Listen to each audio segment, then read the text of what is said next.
Joining us here. Now let's navigate our discussion to the outlook for 2024, and we have a very special guest joining us. Sunil Subramaniam, who is the Managing Director and CEO at Sundaram Mutual Fund, joins us here in the morning. Well, Happy New Year, Sunil. How have you been doing? Thank you so much for taking out the time and joining us, at least on the first, at least at the time when everybody's just, barely scrapping their heads about after the party that they've had last night. Trade remains thin, but how is the sentiment?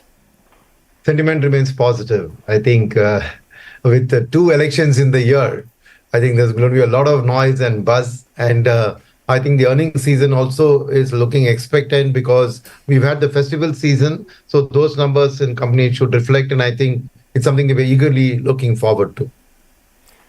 All right. I would also want to chat with you in this year. How would an investor typically look at this year, 2024, which is marked first with interim budget, then with general elections, and of course, the entire bull run that we've seen rather in the last couple of years, 8 years, we've seen, year after year, equity markets recording in pause or just returns. In fact, we saw the second highest returns in 6 years for the markets in the previous year. How different would this year be? So I think that this year, the economic numbers would surprise on the upside. And the reason I say that is, last year, the GDP numbers were good. We ended the quarter with 7.6% YOY. But it was largely driven on the back of government capex and government expenditure. Now, in the new year, because of elections, you will naturally expect government expenditure to be high. Government capex will continue because of this government's commitment to infrastructure. But private sector consumption, starting off with the numbers of the festival season reporting themselves, and then a coming summer, and the liquidity that the government would put into the economy during the election phase, should see consumption bounce back. And towards the latter half of the year, private capex, which has been waiting for capacity utilization to rise, I expect that to show a fairly firmer trend. It's been stagnating at, say, 76% levels for some time. So this year should probably be the breakout year when that goes past 77, 80, and then private capex would start. So I think economically, from a GDP and EPS growth numbers, this should be a better year than last year. But that being said, markets have already discounted that. Liquidity has already come in a lot into the market, the anticipation of a continuity in the government. So, and oil prices being stable are very phenomenal positive for foreign flows to come in.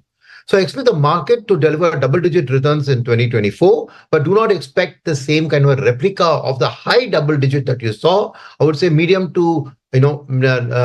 double-digit would be the case, because I expect continued support from FPIs, given low oil, interest rates being cut by the Fed, and the liquidity scenario overseas being very comfortable.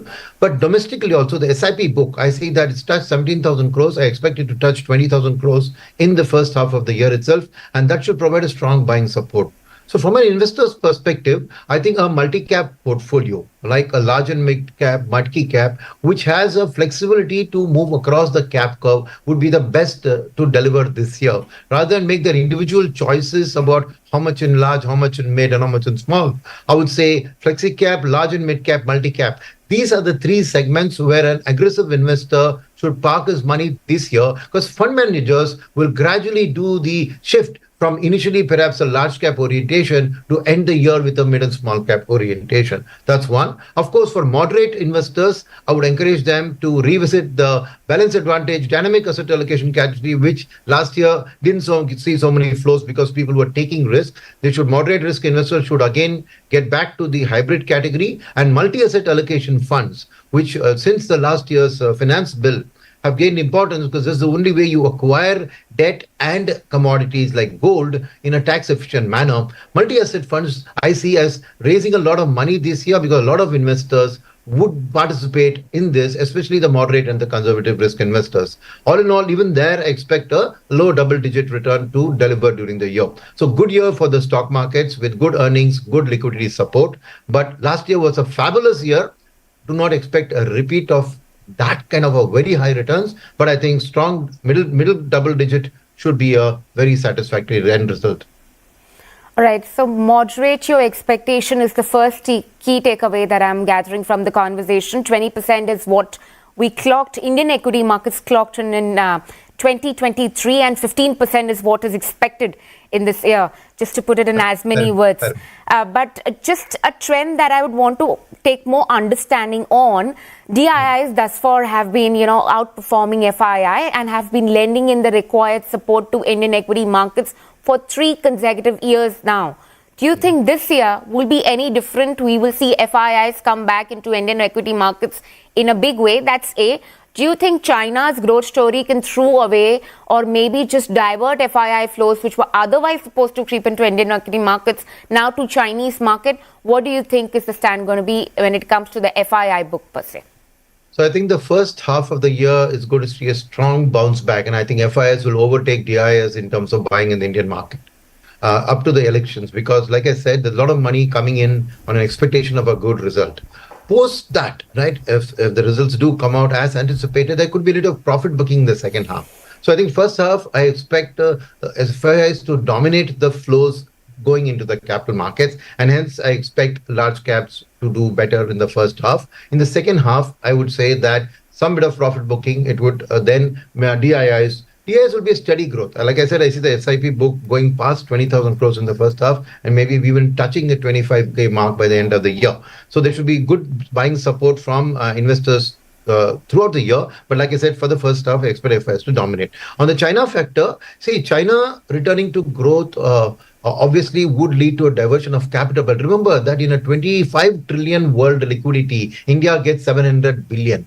So we are a drop in that ocean. So it is within the emerging market pool, India has gained at the benefit of China. But remember that China is in turn dependent on US and Europe for their exports. China controls 13% of the world's exports. But the Chinese economic growth is linked to world economy reviving. And as far as the IMF is concerned, I think this year they are expecting a slowdown, and the signs of recession are already there in Europe, and US is, I think, 50-50 between soft landing and a hard landing in terms of the expectation. The rate cuts seem to indicate a recession.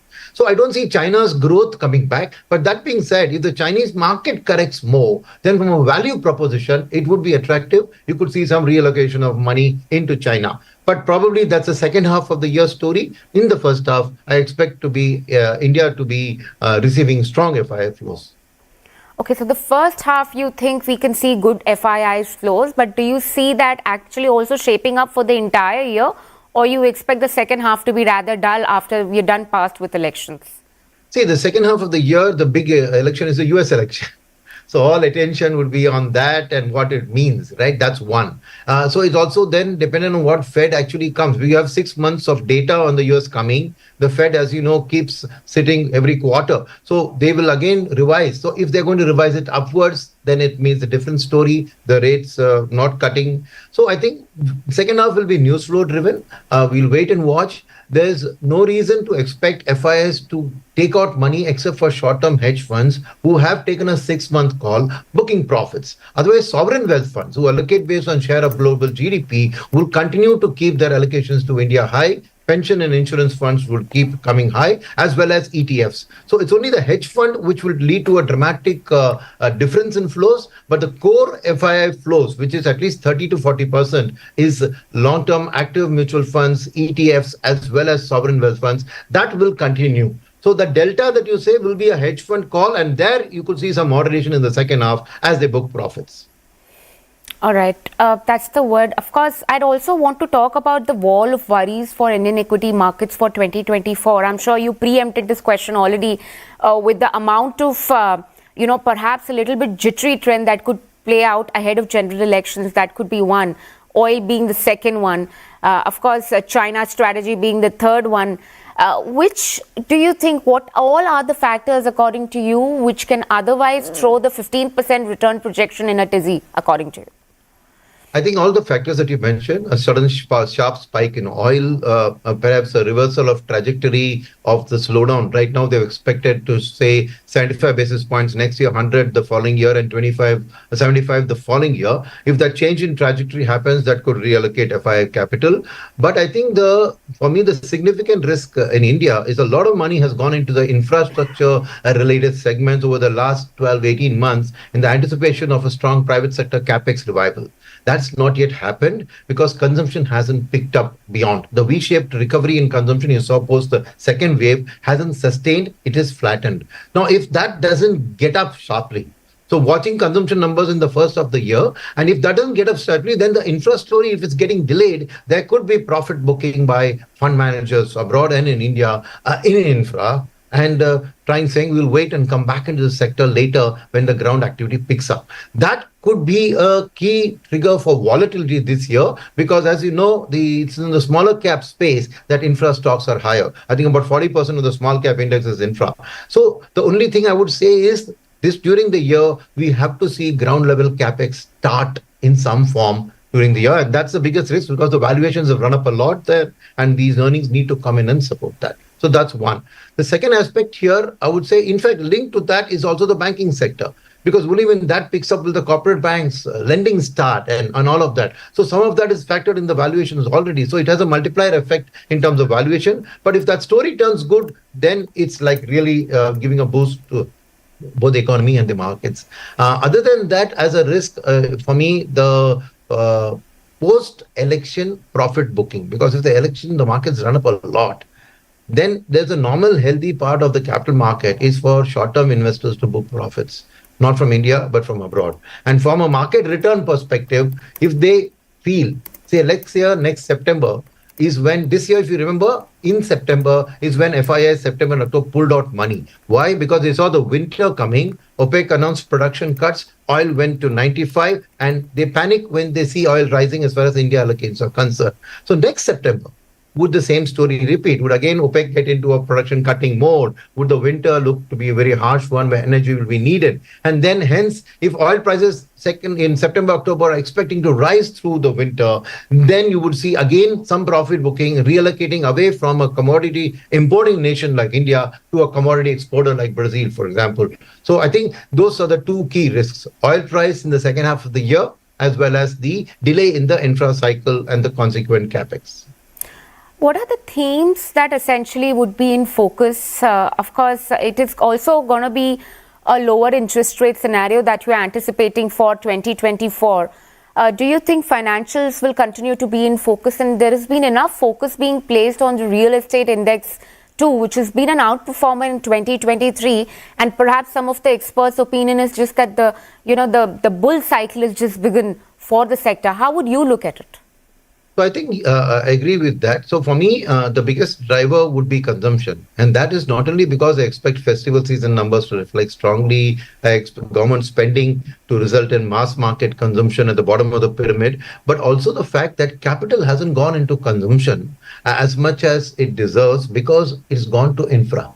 So when there's a zero-sum game, and when there's a limited amount, a certain amount of capital, infra has been the darling. It's been the Cinderella story, right? India's infra drive, and while the government has continued it, private sector is not happening. So money which has gone there is deprived consumption of some amount of money. That's number one. Number two, with the return of the FII in the FMCG stocks, which are in the large cap index, would be a big attraction. So though their earnings growth rate doesn't really explode into the double digits, the fact is they're a safety pick for FIIs and for ETF monies that come from abroad. I expect consumption, large cap consumption through FMCG and mid cap and small cap consumption through consumer discretionary durables, auto, as well as housing that you mentioned. All of them as a pack, I expect to be the front runners this year in terms of the market. Financials you mentioned. See, I don't expect as strong a rate cut cycle from RBI as is happening abroad, right? Because RBI hasn't raised as much as the Fed has raised. Second is in India, inflationary trajectory coming below 4, which is what RBI has put as a bellwether to decide on cutting rates. Doesn't look like that's coming anytime soon. It's going to hover around the 5%, may not breach 4. So even if that's, the RBI will cut rate. Because in India, growth is strong. So a rate cut to boost growth is not needed. Rate cut is more of a currency management tool. And when you have Fed cutting rates, right, that's automatically a currency strengthening proposition. So RBI really doesn't need to do anything on the rate cut. And I expect a fairly quiet RBI from a rates cut cycle in this year. So Indian interest rates, I don't see them falling as much as international interest rates. So from a financial SPAC perspective, right, I see two things. One is that corporate lenders, right, they are going to be the leaders of the next cycle of the BFSI space, because whenever capex cycle starts, they are in the forefront of lending them. So corporate bank lenders, I would say, would be the number one. Second is the broking houses, the asset management, the insurance companies, those who are managing the wealth of people, right? So the wealth management firms, these I think would get an increasing amount of allocation from the public, and hence the interest in the stock market and everything would mean that their earnings would reflect an upward trend. So yes, overall, I am positive. The large cap banks, the private sector banks, have not been performing well, but when FI has returned, 35% of your large cap index is banking and financial services. So it will automatically get buying support. So I would say overall, the BFSI space is a good big because you have downside support from private sector banks because they can't fall much further. There is support, some upside from foreign flows and corporate banks and wealth management side of the business, the savings and investment side of the business driving the growth this year. So consumption and banking and financial services are the two picks for me in terms of the sectors for this year. Okay, that's the word coming in, consumption, banking. Of course, also I'd like to talk about sectors that you think that needs to be completely avoided. It's like a complete avoid in 2024 because much of the hopes are also pinned in from IT stocks. Do you think it's going to be a year of a big comeback for IT names, or you think they're a good hedging strategy at this point of time? That's my first question, of course. Please go ahead. So I expect the dollar to weaken. So rupee will not weaken that strongly. Number one, that's not positive for IT. Second, US and Europe in a slowdown mode doesn't mean great increase in business. And the third is that when their economies are in a slowdown, they will tend to shop around a bit more. So prices will also be under pressure. They'll shop from one company to another. If you see the recent results, already you've seen some big companies lose some big orders and some other companies gain it. So I think overall IT is something which I think is not going to be a growth sector this year. Okay. But at the same time, I don't expect it to correct much because I think it has been deprived of capital. And if you see that ETF flows, again, have to buy IT because they are part of the index. Second, you see, even active managers outside of India, they like to buy safety when they come to a risky country like India. Risky in the sense of we are an emerging market back. So naturally, we have that amount of risk attached to us. They prefer safety. And so they like to allocate something to IT. So IT is a kind of a hedging, as you mentioned correctly, in a portfolio. IT is the safety, which is a hedge and which can help you deliver decent returns. So it should definitely be a part of your portfolio. Don't expect it to be the leader in the growth. That will probably be 2025 when you will see the international economy start to recover. Sure. 30 seconds on this one. The last question perhaps that I'm posing in. The 15% projections that you've suggested, does that also factor in at this point of time with the current levels that markets are sitting in? Let's just reverse the question, ask the current level at which the markets are sitting in. Do you think BJP win is already priced in? I think BJP majority is priced in. What will surprise the markets is a 400-seat kind of allocation. That will be a massive surprise, and that could be that. But if it's anything, the borderline between 270 to 300, the market will be a bit disappointed initially, but then they realize that the government has the majority to carry through reforms, but it's a sentiment issue. So I think the market is factoring something close to 300 to 350. 400 would be a positive surprise. 270 to 300 would be a negative surprise. All right, point well taken, and we're just going to leave it at that. Thank you so much for taking on the time and having this conversation with us. Thank you. Happy New Year to all. Happy New Year. Well, another interesting conversation that is lined up just for you, and this is a new year.